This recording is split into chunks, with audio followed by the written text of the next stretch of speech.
Hello everyone, welcome to another Rick's Picks. Today I'm going to be doing my review of the Dungeons & Dragons figure, Warduke. So what I'm going to do is I'm going to take a look at him in packaging, then I'm going to take a look at the figure and his accessories, and then I'm going to give you my thoughts on him. Also, I'm going to be comparing them with the other Warduke figure that recently came out. So we'll take a look at both of them, see what's the same and what's the difference. And just remember, if you do like this video, go ahead and check out my Dungeons & Dragons playlist and hit that like, share, and subscribe. They're all small clicks for you, but it really helps this channel grow. So, without any further ado, let's get to the review.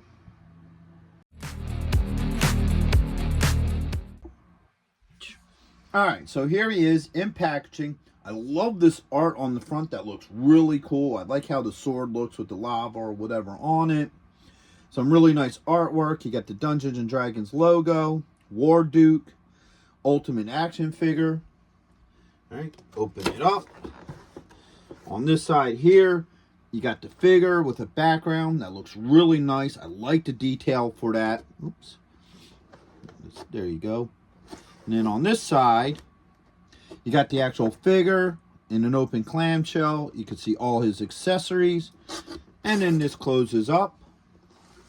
Turn them around this way. You got the Dungeons & Dragons logo, the figure, Warduke, Ultimate Action Figure.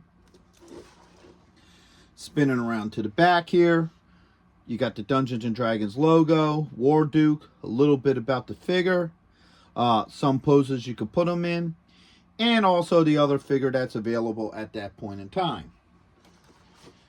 Now, spinning around here, you got it sideways, so you got Dungeons & Dragons logo, his name, a headshot of the figure, and then you got your top here, which is your NECA logo, Dungeons & Dragons, age restrictions, choking hazards, his name, and he's the ultimate figure. Spin around this way, and then you got your legal and SKU. So, with all that being said, let's open him up and see what he's about. If you're going to be in the Philadelphia area from September 7th and 8th, then you got to check out RetroCon 2024 at the Philadelphia Expo Center. They have lots of great tables and vendors selling all sorts of retro action figures and collectibles. Plus, they have guests, arcade games, contests, panels, and much, much more. In honor of 40 years of Transformers, they will have a 40-year anniversary display stand that you could take pictures with. Special guests will be including Anson Williams, who played Potsy in Happy Days, Don Moss, who played Ralph from Happy Days and also played Eric from Dungeons & Dragons, the cartoon. Actor Lee Majors will also be there, best known for playing the $6 Million Man and the Fall Guy. He was also in Ash vs. the Evil Dead and The Night the Reindeer Died. So not only do they have the $6 Million Man, but they also have Lindsay Wagner, the Bionic Woman. Greetings, Starfighter!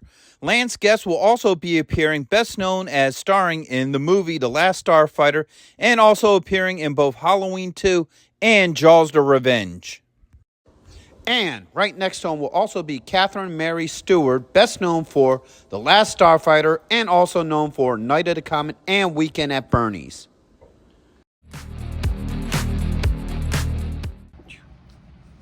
Alright, so here he is, out of packaging. He's an impressive looking figure. I like the overall look to this figure. So first off, let's give him the rotation. Alright.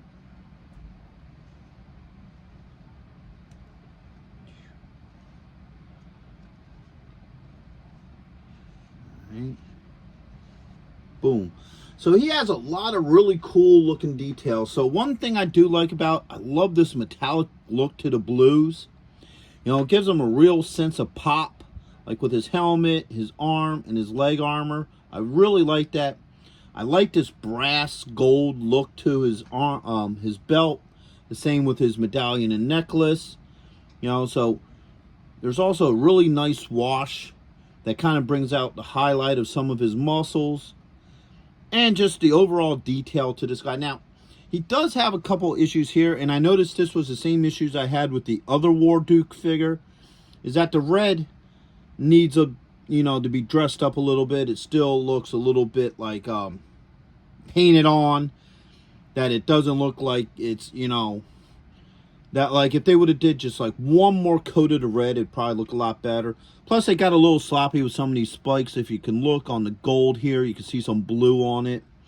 But that's just some minor stuff. Overall, I still think he's a pretty impressive looking figure. So let's start going through his points of articulation. So the head does move. All right. You got a shoulder joint with the bicep swivel. You have an elbow joint and a wrist joint. All right. Get those arms up. You got a swivel here at the rib cage. All right. You got a thigh joint, a knee joint. There it goes. All right. And you got a swivel at the top of the boot. Plus you also got an ankle joint. I thought there would be a joint at the belt here, like right here, but it doesn't look like there is, or if it is, it's just that tight. But still, you still get your range of movement in there regardless. All right. So overall, I'm liking the overall look of this figure. He looks really cool. Let's get this arm down and what have you.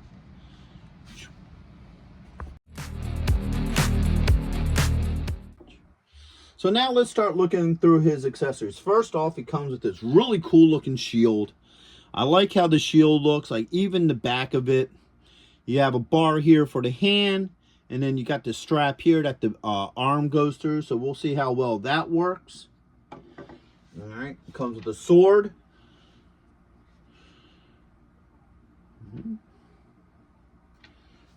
Comes with a small sword. All right. And this kind of sword here. All right. Comes with 3 hands. So he has an open hand here for the armor hand. All right.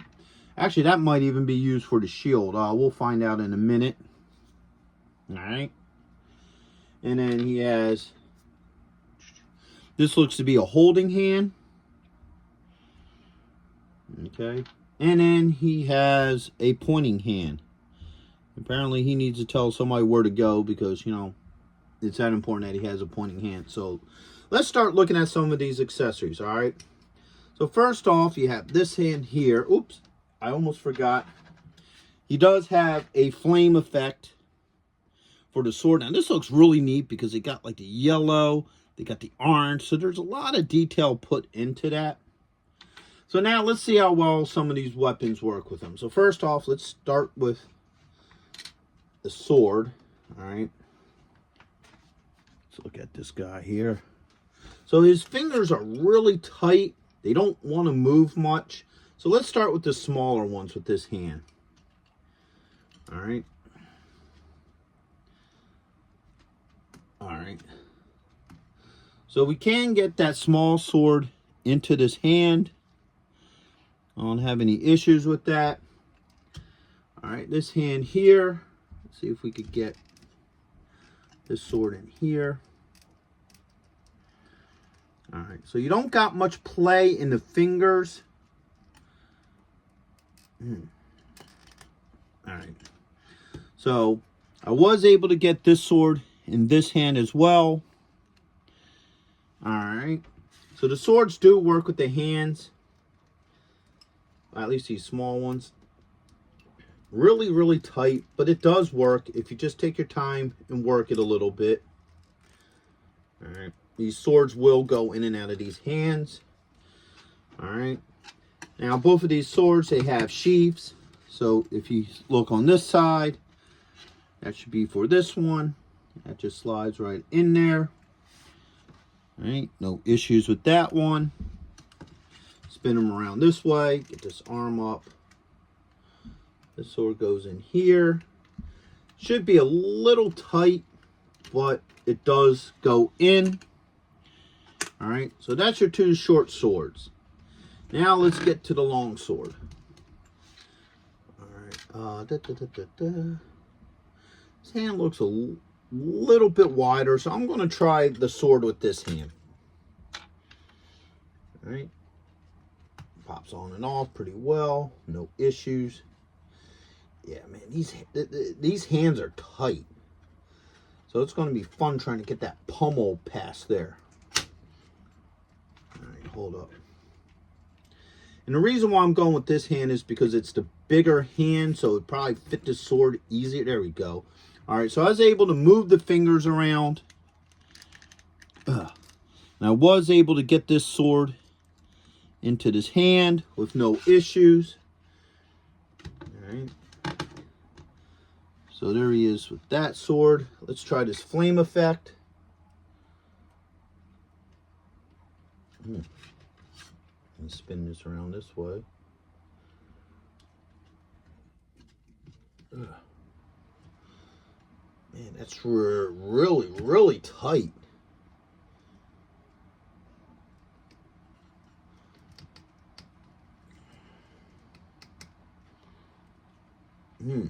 That's extremely tight.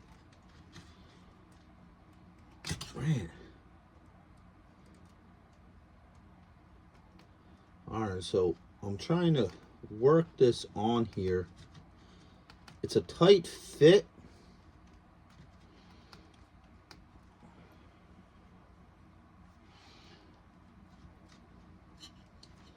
Alright. Man.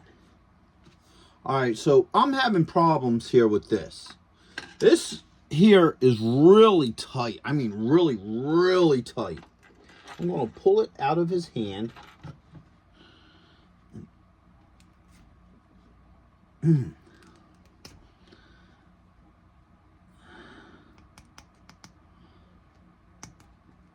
Yeah, that's... Alright, so I'm having problems with this. I might have to add heat to it to see if I can like get this to expand a little bit, because this is going on really tight. You know, I mean, like horrifically tight. Because this blade is supposed to come, this is supposed to come all the way down to about there.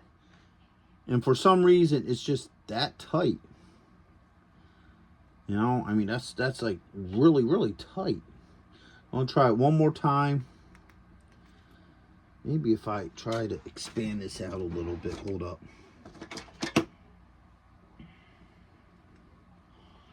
Work something in there to loosen that up a little bit.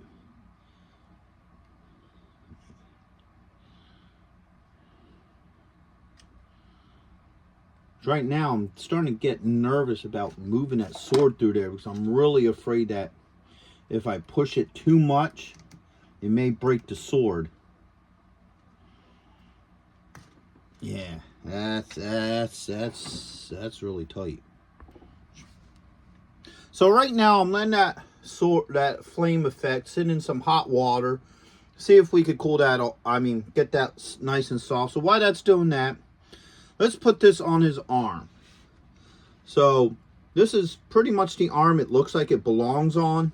So if you try to put it on this arm here, it won't work because of how, you know, the band and the handpiece is for. So push that on through there.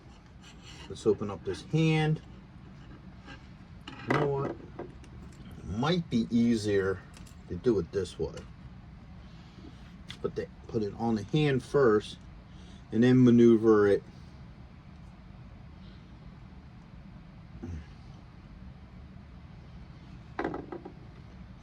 Now luckily these fingers move pretty easily, so I could just get this hand on there. Yeah, that went on pretty easily.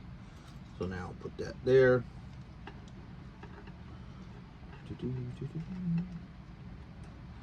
That made it a little bit easier just to put it on. Alright. Or maybe not.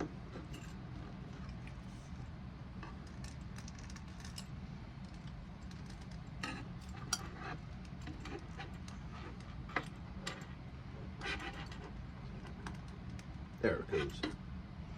Alright, so now, thing don't want to pop in there now. Alright, so there it goes. Alright, so now he has the shield on. No issues with the shield. The hand fits in there pretty well. Now, you can do it either way. I just thought it'd be easier to, you know, put the hand on before putting the shield in.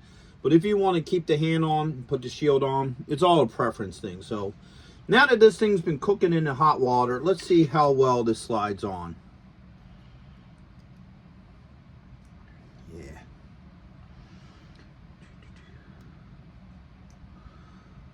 There we go. All right, so let it sit in the hot water for a little bit. As you can see, the flame effect is on. No issues with that now. Let's try to see if I could get this sword into this hand.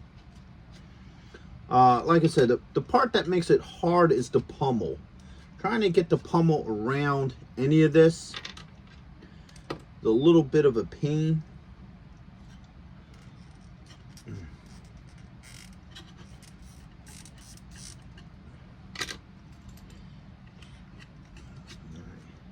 You know what? We're going to sit down in the hot water for a while. So let's check this hand out too. So the open hand works well with that. All right. So the open hand works. Everything seems to work. You definitely, some of it we're going to have to put in the hot water.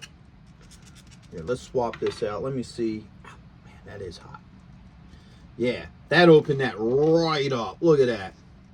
Now I could get that sword in that hand with no issues whatsoever. All right. So see. So now he has the sword. He has the shield. Everything is working great with this figure so far.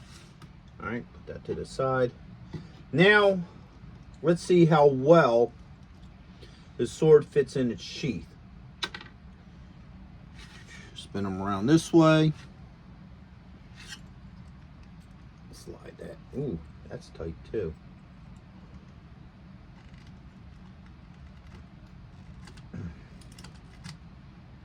All right, so the sword does go in. No issues with that.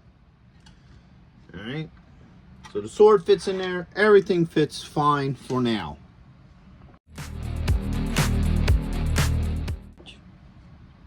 All right, so overall, he's a really cool looking figure. I like the overall look to him.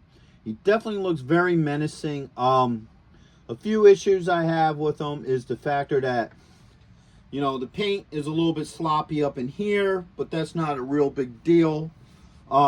His joints are a little tight. You may want to use some hot water for them, but for the most part, they move fine. No real issues with that. I did have to use hot water to get, you know, the flame effect on. Hot water to open up the hand so the sword fits a little bit better. So you're probably going to want to use some hot water on certain spots with this figure. But as you saw, once you use the hot water, everything seems to go in place fine. Now, they also recently released another version of the Warduke, which is more based off of the original figure. So let's bring him over here. So now you have the two different figures. Now this one, they had the original figure more in mind because he comes on a card back, which is very much similar to the original figure. His paint code is a lot more similar to the original figure. So he has, if I open him up a little bit, oops, get that sword out of the way. So he has more muted colors, all right? If I could just get him to stand. All right. And what I mean by that is he has like the yellow belt buckle, the yellow medallion, the yellow stuff, you know, metal parts of his sword case and what have you, opposed to this one here. Open them up. You got this more, you know, goldish bronze looking, you know, belt, medallion. His armor has more of a gloss to it, like a semi-gloss. So he looks a little bit more realistic. He looks a lot more like the figure. All right, and the only difference to these figures is paint code. So this one has a different paint scheme opposed to this one. They all come with basically the same accessories. The only difference in accessories is that he comes with the extra hands. This one doesn't come with extra hands. Now, I already did a video on this figure. If you want to go back and check that video out, you can, and you'll see, you know, all the details and everything on my thoughts on this figure. The one thing I made an error on that video is he does come with the shield. All right. When I did the video up, I did it without the shield. And then somebody pointed out, you know, about the shield. Yes, he does come with the shield. So his shield is just like his, except it's a little less detailed. You know, I think it's like a brighter silver, similar to his arm guard and his leg guard. The reason why that wasn't in the video was because apparently I misplaced it when I took him out of packaging and didn't realize it, because if you watch the video and you watch where I have him in packaging, if you look behind him, you can actually see the shield behind him. So I hope I didn't lose it and accidentally throw it out with the packaging. So unfortunately, that was my error. I apologize for that, but still, they're both great looking figures. I like both of them. It's all a matter of what, you know, you're looking for. If you're looking for somebody who looks a little bit more realistic, something that would probably be in your fantasy universe, he would be the better one. If you're looking for one that looks more like the original figure that came out in the 80s, his paint code is a lot more similar to the original one. But either way, I think they're both great looking figures. I think they will look well with any Dungeons and Dragons collection. So with that being said, I hope you guys did like this video. If you did, go ahead and check out my Dungeons and Dragons playlist and hit that like, share, and subscribe. They're all small clicks for you, but it really helps this channel grow. So until the next one, late.